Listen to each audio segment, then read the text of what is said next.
दूर कच्ची सड़कों और हरे भरे खेतों के बीच बसा था एक छोटा सा गांव हरिपुर, जहां घने पेड़, लहराती हुई नदी और सुनहरी फसलें, सब कुछ था इस गांव में। लोग अमीर नहीं थे, लेकिन मेहनत, ईमानदारी और अपनापन हर घर में भरा हुआ था। उसी गांव के एक कोने में एक टूटा फूटा घर था, जहां शिवराम अपनी पत्नी राधा और 10 साल के बेटे सूरज के साथ रहता था। शिवराम एक किसान था। अपने छोटे से खेत में वो हमेशा मेहनत करता और घर का गुजारा करता। उसके पास 2 गायें भी थीं, लक्ष्मी और गंगा। समय बीतता गया और सूरज अब बड़ा हो गया था। एक सुबह शिवराम ने सूरज को बुलाया। अरे बेटा, अब तू बड़ा हो गया है, तुझे अपनी जिम्मेदारियां समझनी होंगी। मैं और तेरी माँ तो सुबह सुबह खेत चले जाते हैं, इसलिए हमारी दोनों गायों को चराने नहीं ले जा पाते। अब से ये जिम्मेदारी तेरी है। ठीक है पिताजी, अब से लक्ष्मी और गंगा को खेत पर ले जाकर चराने की जिम्मेदारी मेरी। आप और माँ निश्चिंत होकर खेत जाइए। अजी चलिए, आज तो बहुत देर हो गई। अच्छा बेटा सूरज, मैंने नाश्ता बना दिया है, याद से नाश्ता कर लेना। हाँ माँ, मैं नाश्ता कर लूंगा। दोनों पति पत्नी अपने खेत की तरफ चल पड़े। सूरज मन ही मन सोचने लगा, मेरे माता पिता मेरे लिए कितना कुछ करते हैं, अब से मैं भी उनके हर काम में उनका साथ दूंगा। नहा धोकर नाश्ता करने के बाद सूरज अपनी गायों के पास गया। अरे कैसी हो लक्ष्मी? गंगा, आज से तुम दोनों की जिम्मेदारी मेरी। चलो, तुम्हें चराने ले चलना है। सूरज अपनी दोनों गायों को खेत में चढ़ने के लिए छोड़ देता है और खुद एक पेड़ के नीचे आराम करने लगता है। वाह भाई, गाय चराना भी कितना आसान काम है। बस छोड़ दो, खेत में खुद ही सारा घास खा लेती हैं। जब तक ये दोनों घास खा रही हैं, तब तक मैं नदी किनारे घूम आता हूं। अरे लक्ष्मी, गंगा, हम नदी किनारे जा रहे हैं, तुम दोनों यहीं आराम से घास खाओ। दरअसल सूरज को नदी बहुत पसंद थी। वो अक्सर वहां जाकर बैठा करता था। कुछ ही देर में वो नदी के पास पहुंच गया। वाह, पता नहीं क्यों नदी के पास आता हूं तो बहुत सुकून मिलता है। ऐसा लगता है काश यहीं एक घर बना लूं और यहीं रहूं। धीरे धीरे शाम हो गई। अरे मोरी मैया, शाम हो गई। लक्ष्मी गंगा ने भी घास खा लिया होगा। चलो अब उन्हें घर ले चलता हूं, वरना पिताजी की डांट सुननी पड़ेगी। सूरज गायों को लेकर घर लौट गया। रात हो गई थी। कमरे में एक छोटा सा दिया जल रहा था। सूरज अपनी चारपाई पर लेटा था, पर नींद उसकी आंखों से कोसों दूर थी। बगल के कमरे से माँ बाप की धीमी आवाज आ रही थी। अजी, मुझे तो सूरज की बहुत चिंता होती है। पता नहीं वो अपने जीवन में क्या करेगा। उसकी उम्र के लड़के शहर जा रहे हैं, पढ़ लिख रहे हैं, कमा रहे हैं, और हमारा सूरज हमारी गरीबी के कारण यहीं गांव में रह गया। चिंता तो मुझे भी होती है राधा, जब उस मंगल काका के पोते को देखता हूं। बचपन में सूरज और वो कितना खेला करते थे, लेकिन आज शहर में अच्छी पढ़ाई कर रहा है और हम अपनी गरीबी के कारण अपने सूरज को पढ़ा लिखा नहीं पा रहे। उन दोनों की बातें सूरज चुपचाप सुन रहा था। हर एक बात उसके दिल में तीर की तरह चुभ रही थी। उसकी आंखों से आंसू बहने लगे, पर उसने आवाज तक नहीं की। रोते रोते न जाने कब वो सो गया। सुबह हो गई। शिवराम और राधा खेत चले गए। कुछ देर बाद मंगल काका सूरज के घर आए। प्रणाम मंगल काका। खुश रहो बेटा सूरज, और कैसे हो? मैं तो अच्छा हूं काका। अरे काका, पिताजी तो घर में नहीं है, वो और माँ दोनों खेत गए हैं। आपको कुछ काम था क्या? हाँ बेटा, मुझे तेरे पिता से काम था। तुझे तो मेरा पोता विक्रम याद ही होगा। अरे क्या बात करते हो काका, मैं भला उसे कैसे भूल सकता हूं। आखिर वो मेरा बचपन का दोस्त है। हमने साथ में कितना कुछ किया है। नदी तैर कर पार करना, मुखिया के बगीचे से आम चुराना, और भी बहुत कुछ। हाँ, बचपन में तुम दोनों बहुत शरारती थे, लेकिन अब वो बड़ा और समझदार हो गया है और अगले हफ्ते वो शहर से कुछ दिनों के लिए गांव आ रहा है। उसे खेती बाड़ी से जुड़ी कुछ जानकारी चाहिए, तो मैंने सोचा तेरे पिता से अच्छा उसे कौन सिखा पाएगा। ये सुनकर सूरज की आंखें चमक उठी।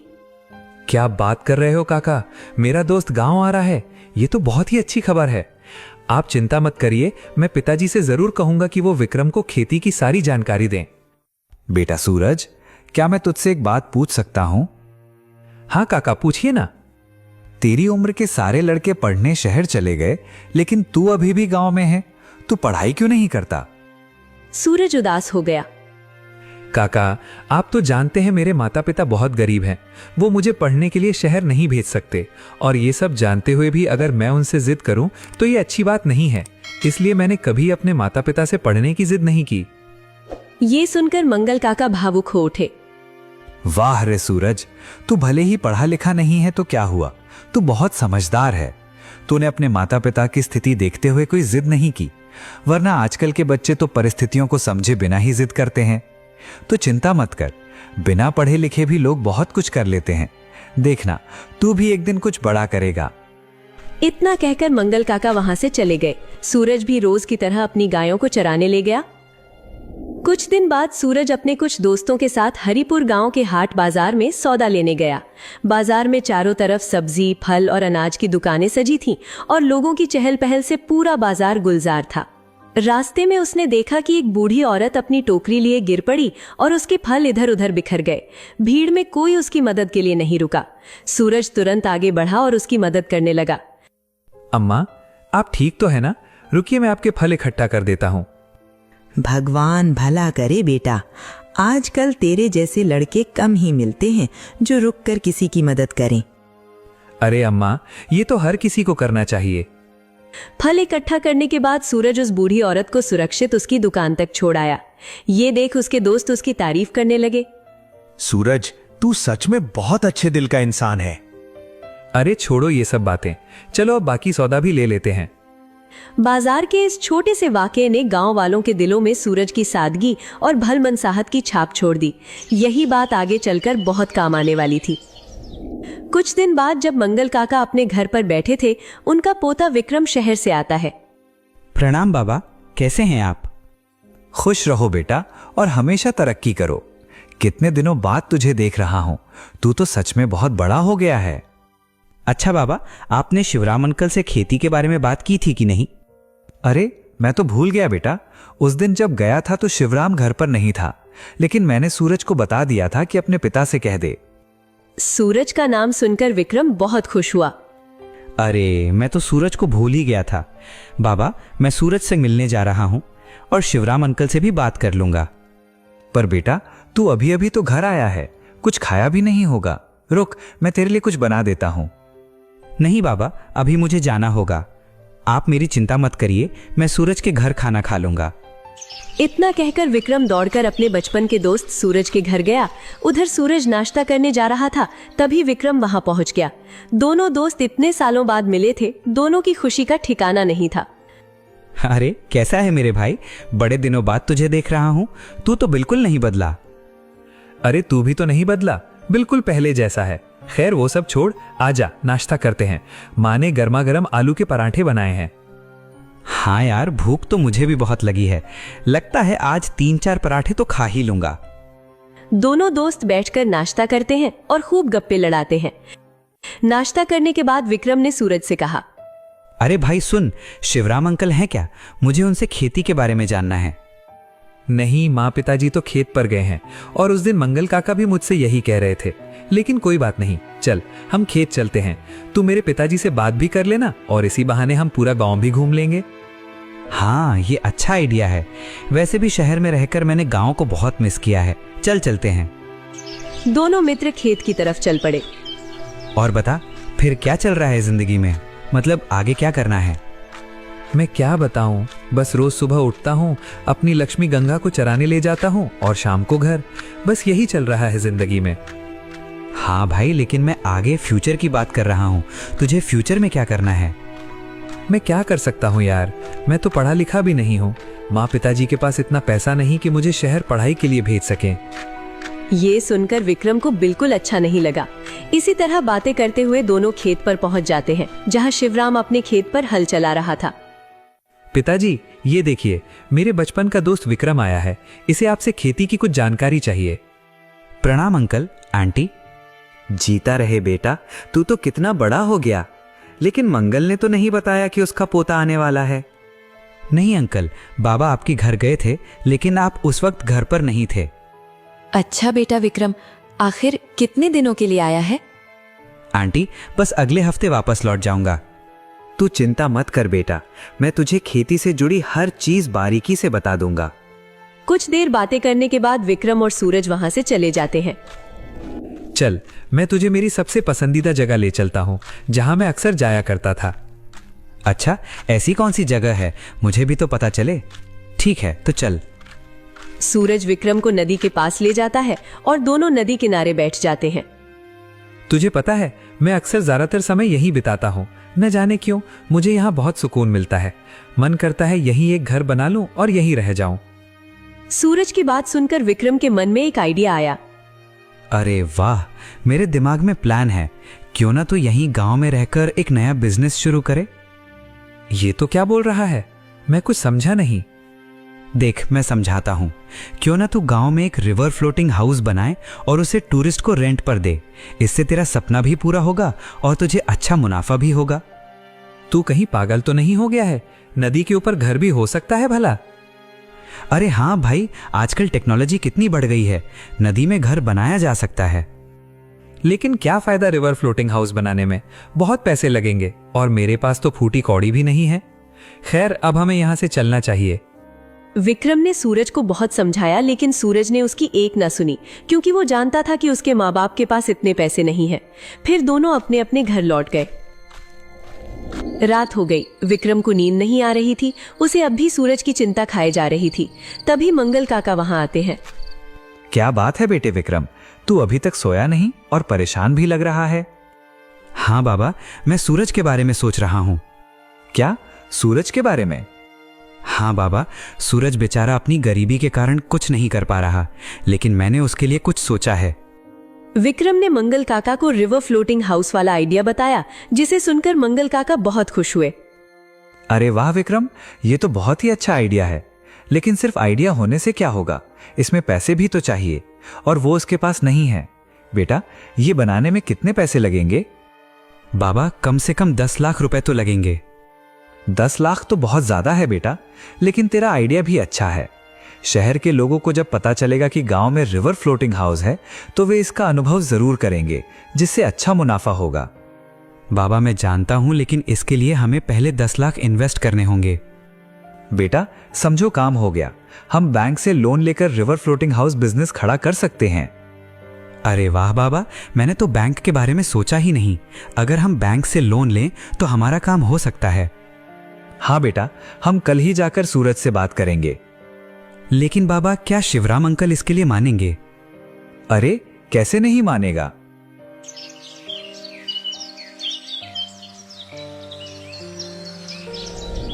अगली सुबह मंगल काका विक्रम के साथ सूरज के घर गए, जहां शिवराम, राधा और सूरज तीनों थे। अरे आओ मंगल भाई, बताओ मैं क्या सेवा करूं तुम्हारी। शिवराम भाई, मैं तुमसे कुछ जरूरी बात करने आया हूं। ये सूरज के भविष्य के बारे में है। क्या बात है मंगल भाई? मंगल काका ने शिवराम को रिवर फ्लोटिंग हाउस बिजनेस के बारे में बताया। नदी में घर, ये कैसे हो सकता है? बन सकता है अंकल। आजकल नदी में घर बनाना बहुत आसान है और शहर के लोगों को नेचर बहुत पसंद है। जब उन्हें पता चलेगा कि गांव में रिवर फ्लोटिंग हाउस है तो वे इसका अनुभव जरूर करेंगे। बेटा विक्रम, बात तो तेरी सही है, लेकिन तू तो हमारे हालात जानता ही है। हमारे पास तो हमारे सूरज को पढ़ाने के लिए भी पैसे नहीं हैं। राधा बहन, हमारे पास उसका भी रास्ता है। हम बैंक से 10 लाख का लोन लेकर रिवर फ्लोटिंग हाउस बिजनेस खड़ा करेंगे। 10 लाख तो बहुत बड़ी रकम है मंगल भाई। और मान लो अगर ये रिवर फ्लोटिंग हाउस का बिजनेस नहीं चला तो? अंकल, मैंने सब सोच समझकर ये प्लान किया है और मैं खुद शहर जाकर लोगों को इसके बारे में बताऊंगा। देख शिवराम, हम तुझ पर कोई जोर नहीं दे रहे, लेकिन इससे सूरज की जिंदगी बदल सकती है और बिजनेस चलना या न चलना ऊपर वाले के हाथ में है। लेकिन अगर हम न चलने के डर से रिस्क नहीं लेंगे तो हमें सफलता कैसे मिलेगी? सभी की बातें सुन शिवराम सोच में पड़ गया। वो भी चाहता था कि उसके बेटे की जिंदगी बदल जाए, इसलिए उसने हाँ कर दी। ठीक है मंगल भाई, मैं तैयार हूं। ये सुनकर विक्रम और सूरज दोनों खुश हो गए। मैं भी चाहती हूँ मेरे सूरज की जिंदगी ठीक हो जाए। आज तक हमने सूरज के लिए कुछ नहीं किया, लेकिन अब मैं उसे नहीं रोक सकती। हाँ, अगर इससे हमारे सूरज की जिंदगी बदलती है तो हम रिस्क लेने के लिए तैयार हैं। ठीक है, तो फिर हम आज ही बैंक जाकर लोन के लिए बात करते हैं। मंगल काका, विक्रम और सूरज बैंक जाने के लिए चल पड़े। Yes sir, what can I help you? Hello sir, I want a loan for my new business, a river floating house project. Sure sir, please come with me. तीनों बैंक मैनेजर आर के शर्मा के पास जाते हैं। हाँ sir, कहिए हमारा bank आपकी क्या सहायता कर सकता है? देखिए मिस्टर शर्मा, हमें हमारे नए बिजनेस के लिए 10 लाख का लोन चाहिए। सर लोन तो आपको मिल जाएगा, लेकिन क्या आपके घर में कोई ऐसा है जो सैलरी बेस्ड जॉब करता हो? नहीं मिस्टर शर्मा, हमारे यहाँ सैलरी बेस्ड जॉब करने वाला कोई नहीं है। माफ कहिए सर, लेकिन बिना सैलरी बेस्ड आदमी को हम सिर्फ 5 लाख तक का ही लोन दे सकते हैं। सर प्लीज ऐसा मत कहिए। आई एम सॉरी सर, लेकिन हम पॉलिसी के खिलाफ नहीं जा सकते। ठीक है सर, आप हमें 5 लाख का ही लोन दे दीजिए। बैंक मैनेजर ने विक्रम को 5 लाख रुपए दिए, जिसे लेकर तीनों अपने घर वापस लौट आए। बाबा, अब हम क्या करेंगे? हमारे पास तो सिर्फ 5 लाख ही है, बाकी के 5 लाख कहां से लाएंगे? मैंने तो पहले ही कहा था कि ये रिवर फ्लोटिंग हाउस के लिए बहुत पैसे लगेंगे। मुझे तो लगता है ये मुझसे नहीं होगा। नहीं बेटा सूरज, जिंदगी में छोटी छोटी मुसीबतें तो आती रहती हैं, लेकिन इसका ये मतलब नहीं कि हम डर जाएं। अरे हमें तो उन मुसीबतों का डटकर सामना करना चाहिए। लेकिन बाबा, अब हम आगे क्या करेंगे? कैसे लाएंगे 5 लाख? अब तो भगवान ही कोई रास्ता दिखा सकता है। सूरज उदास होकर चुपचाप अपने घर लौट आया। उसे देखकर शिवराम ने पूछा, क्या हुआ बेटा? सूरज, लोन मिला या नहीं? तू चुप क्यों है और तेरा चेहरा क्यों उतरा हुआ है? माँ, पिताजी, बैंक से हमें सिर्फ 5 लाख का ही लोन मिला है। लगता है भगवान भी यही चाहता है कि मैं हमेशा एक अनपढ़ और गंवार की जिंदगी जीऊं। इतना कहकर सूरज अपने कमरे में भाग गया। हे भगवान, तू हमारे फूल जैसे सूरज का कैसा इम्तिहान ले रहा है। रात हो गई। सूरज के माता पिता चिंता में बैठे थे। अजी, मुझे हमारे सूरज के लिए बहुत बुरा लग रहा है। उस बेचारे ने तो सोचा भी नहीं था कि ऐसा भी हो सकता है। हाँ राधा, लेकिन हम यूं अपने बेटे को हारने नहीं दे सकते। क्या हुआ अगर बैंक वालों ने उसकी मदद नहीं की तो? अभी उसके माँ बाप जिंदा हैं। अजी, आप क्या कहना चाहते हैं? मैं कुछ समझी नहीं। यही राधा कि हम देंगे हमारे सूरज को 5 लाख। मैं सोच रहा हूं क्यों ना हम अपने खेत को पन्ना सेठ के यहाँ गिरवी रखें। अजी, आप ये क्या बोल रहे हैं? एक वो खेत ही तो है हमारे पास।